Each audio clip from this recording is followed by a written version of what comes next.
Back here in the varsity room at Columbia College in the Southwell Complex Arena, talking Cougar basketball with the athletic director of Columbia College and head men's basketball coach Bob Burchard. We talked about a couple of your guys, obviously a couple of guys last year, Greg Stegman leaving. You still see him around on campus and hanging out. And it is kind of a strange scenario after over the years. You start thinking, wow, is he already done? Is he kind of like right now? It's like, for me at least, it's Dylan Barduzzi on the soccer team going, wow, he's senior night the other night going, wow, has it already been 4 years?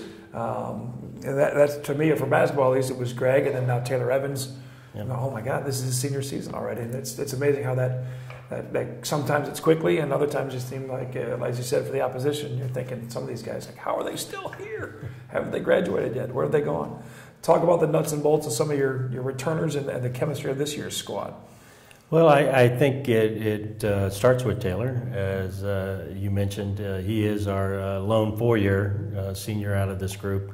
He is the only player left out of the team that made it to the national championship game. He is a very smart, intelligent basketball player, very mature young man, and I think he brings that leadership just by who he is and his experiences. Taylor's really a strong player, and it really became evident in our first practices how important part he's going to play defensively and of course offensively for us as well. I think really with any basketball team, you always start at the point guard spot and the post. Anike is back, Anike Medeiros. It was the first year last year. He was newcomer of the year in our league. All-conference performer for us. He really is a crafty player, Cosmo, and he just does things out there. He doesn't really look imposing. He's kind of a smaller, slight guy. And last year, he was one of those, I thought he was a soccer player, but before I saw him actually practice on the court, and he just doesn't have that, no offense, Nicky, but it was just one of those, until you actually saw him do his thing on the court out there, he just did not have that typical on the point guard that's going to run the ball. Cosmo, in your defense, I have seen him kick the ball up in the stands before, but he's not. But he's just really smart and crafty about the game, and experienced in the game, and so a lot of things happen easier when he's on the floor. And as we all know, the point guard position in basketball is the quarterback, is the setter in volleyball. I mean, you can use all the examples, but it's such a critical position. And then to be strong in the post. And we already mentioned Jordan Dressler. Jordan is, we hope, going to have a real big season for us. He's a highly skilled basketball player in that position. Probably one of the better passing post players that I've ever coached. And to his fault, sometimes he likes to pass a lot. And but that's a skill that it makes you so dangerous, because if you can get the ball around the basket and attract people to the ball, and you have somebody there that can actually deliver it to people, then you're really hard to defend. And we've really found out that that ball is going to come through his hands quite a bit for all the reasons I mentioned. Someone who's really emerged from last year, really got off to a slow start last year for us and came on strong as the season went on. Hal Payne is another big kid. Hal's a legitimate 6'10" player.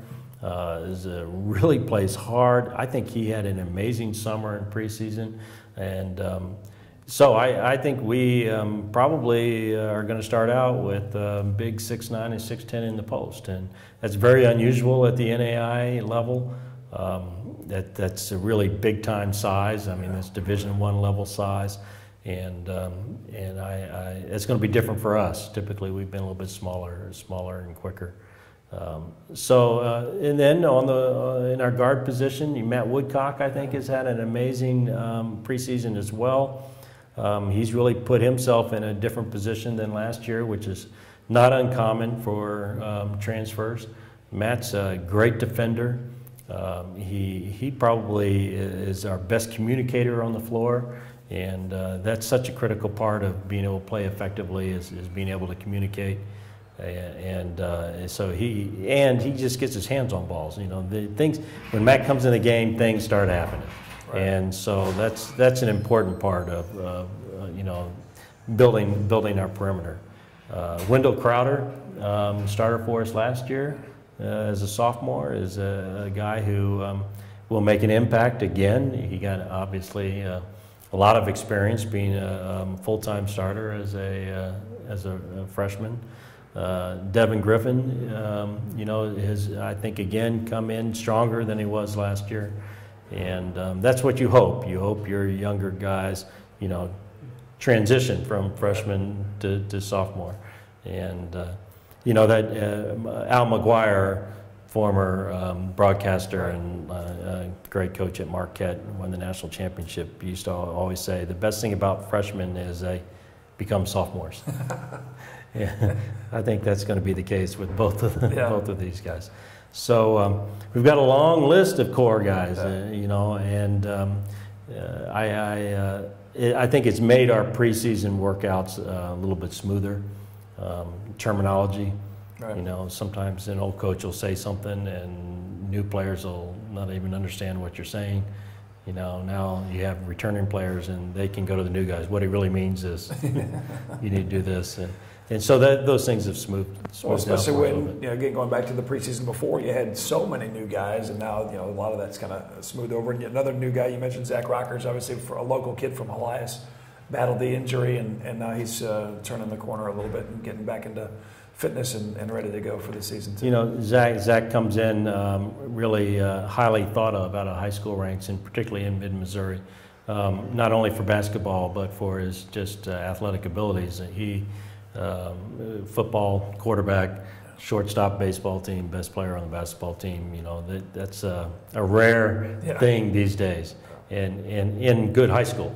It's not in a small little school where everybody's got to play everything. And so he's a highly athletic, competitive kid.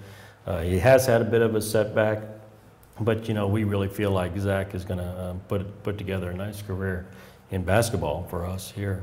And it's always good, too, when you look down that roster and you see some of the hometowns, and you've always had a mix, but it's always kind of fun with any of the sports at Columbia College when you do have some of the kids that are within that immediate radius of the physical campus of Columbia College. Well, I think your local fans are excited about it because they can follow people. And we have had recently in our basketball program some good local flavor.